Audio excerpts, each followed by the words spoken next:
ආයිබෝවන් ඔබ සැම සාදරයෙන් පිළිගන්නවා සාධාරණ සමාජයක් උදෙසා අද කතාබහ ඉදිරිපත් කරන මම සම්පත් තුසිත.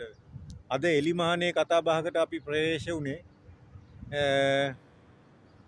අලුත්ම පරිච්ඡේදයකට මුලපුරමින්.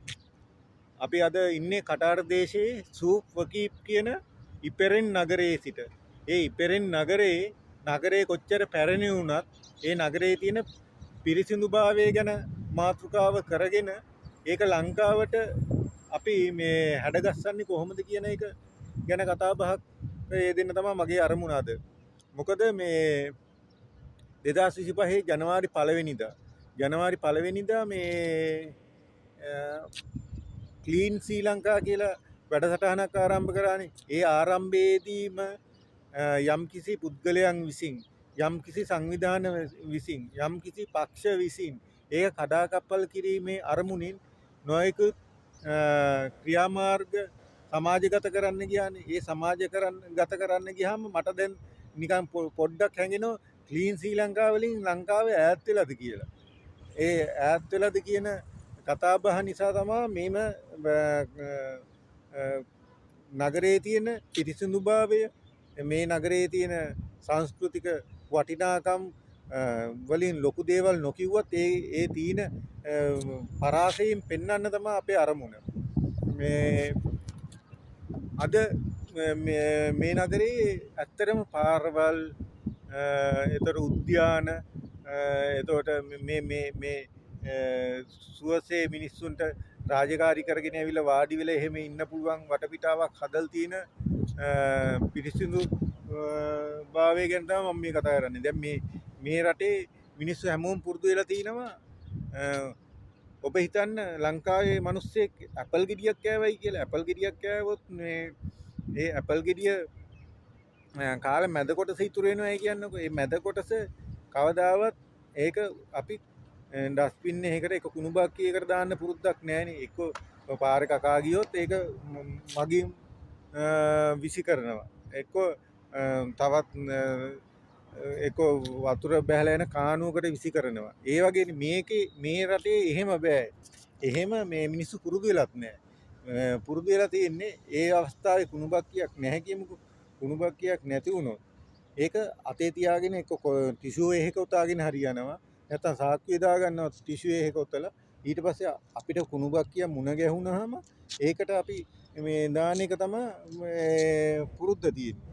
දැන් ඒක සාමාන්‍ය නගරයක් පිරිසිදු වීමේදී ප්‍රධානම දේ. මොකද ප්‍රධානම දේ කියන්නේ අපි ගන්න හුඟක් මේ සාමාන්‍යයෙන් shopping bag එකක්, එතකොට බීම බෝතලයක්, එතකොට යෝගට් කප්පයක් එහෙම තනින් තනි විසි කරොත් ඒක එක මිනිහෙක්ගේ එකක් වුණාට ඒක දහස් ගාණක් වෙනකොට දහස් ගාණක් වටපිටාවක ඕක විසිරලා තිබුණොත් ඒක පරිසරය දූෂණය වෙනවා.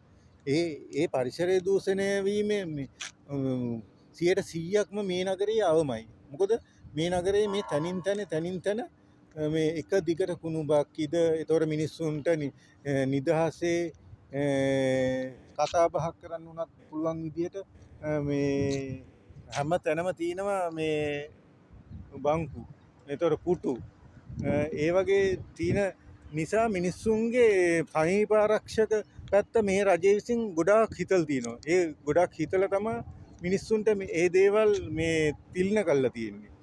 දැන් එහෙම වටපිටාව තුල මිනිහෙක් කවදාවත් නගරයක් අපිරිසිදු කරන්න පෙළ ගැහෙන්නේ. ඒක හොඳකාරවම අපිට පෙනී යන තැනක් තමයි කටාර රාජ්‍යය. මිනිස්සු කිසිසේත්ම කොහෙවත් අපිරිසිදුතාවයක් ඇති කරන්නේ නැහැ. මෙහි වැසිකිලි කැසිකිලි වුණත් ඉතා පිරිසිදුයි. ඊටාම පිරිසිදුයි. ඒ වගේම ගුණාත්මක භාවයෙන් හොඳටම තියෙනවා. එහෙම ඒ වගේම ප්‍රධානම දේ පිරිසිදුකම පැත්තකට දාමුකෝ. ලංකාවේ පිරිසිදුත් නැහැ. අපිරිසිදුයි. වැසිකිලි කැසිකිලි පොදු ස්ථානවල ඒ වුණාට මෙහි නොමිලේ දෙන්නේ. ලංකාවේ මුදල් අය කරනවානේ. මෙහි කිසිම සංචාරකයෙකුට හෝ මෙහි ජීවත් වෙන මිනිහෙකුට හෝ මෙහි රැකියාවක් කරන මිනිහෙකින් හෝ කිසිම මිනිහෙකින් සල්ලි ගන්න නැහැ. ඒ සනීපාරක්ෂක කටයුතු වල නියැලෙන කිසිම කෙනෙක්ගේ මුදලක් අය කරන්නේ නැහැ. ඒක තමයි ප්‍රධානම මිනිස්සුන්ගේ හිතසුව පිණිස මේ රජයෙන් අරගෙන තියනයි කියලා මම කියන්නේ අන්න ඒකයි. ඒකත් එක්ක බලනකොට දැන් මේ රටේ තියෙන පාරවල් වලයි අවටයි ඔක්කොගෙන් පිරිසිදුභාවය ගැන අපි කතා කරන වගේම අපි කැමති ලංකාවෙත් ඒ පිරිසිදුභාවය තියෙනවනම් ඒ පිරිසිදුභාවය ගොඩනගා ගන්න අපි තනි පුද්ගලයා වශයෙන් ඒවට අපකැප වුණොත් රටක් දියුණු වෙනවා. රටක් දියුණු වෙන්නේ එහෙමයි. ඒ දියුණු වීමේ ප්‍රතිලාභ සියලුම ජනයාට ඒතකොට සමසේ බෙදිලා යනවා. ඔය කල්ලි කණ්ඩායම් විසින් ඕක කඩාකප්පල් කරන්න ගොඩනගන මතිමතාන්තර එක්කෝ අපි කියමුකෝ ඒවෑන් ප්‍රතිලාභයක් ජනතාවට අහිමි කරන්න හදන මිනිස්සු ඇත්තටම ලංකාවේ ජීවත් වෙනවද කියලාත් අපිට හිතාගන්න බෑ. මොකද අපි බුද්ධ ආගමත් එක්ක බැඳුණු රටක්. බුද්ධ ආගමත් එක්ක බැඳුණු රටේ ප්‍රධානම මාතෘකාව තමයි තවත් මිනිහෙක්ගේ අවිහිංසාවාදය. තවත් මිනිහෙකුට අපි කෘතගුණ සලකන එක. එහෙම දේවල් ඉදිරියට දාගෙන හොඳ වැඩසටහනක් ආරම්භ කරනකොට කොහොමද ඒක මේ මිනිස්සුන්ගේ අයහපතක් කිය ව්‍යංගව කිය ඒ වැඩසටහන අනාථනාත කරන්න මේ මිනිස්සු පෙළඹෙන්නේ. එතකොට පක්ෂ එතකොට Facebook page YouTube channel ඒ සඳහා අන්‍යමින් සහයෝගය දෙන්නේ කොහොමද කියන එක මට අදටත් උබතෝ කෝටික ප්‍රශ්නයක්.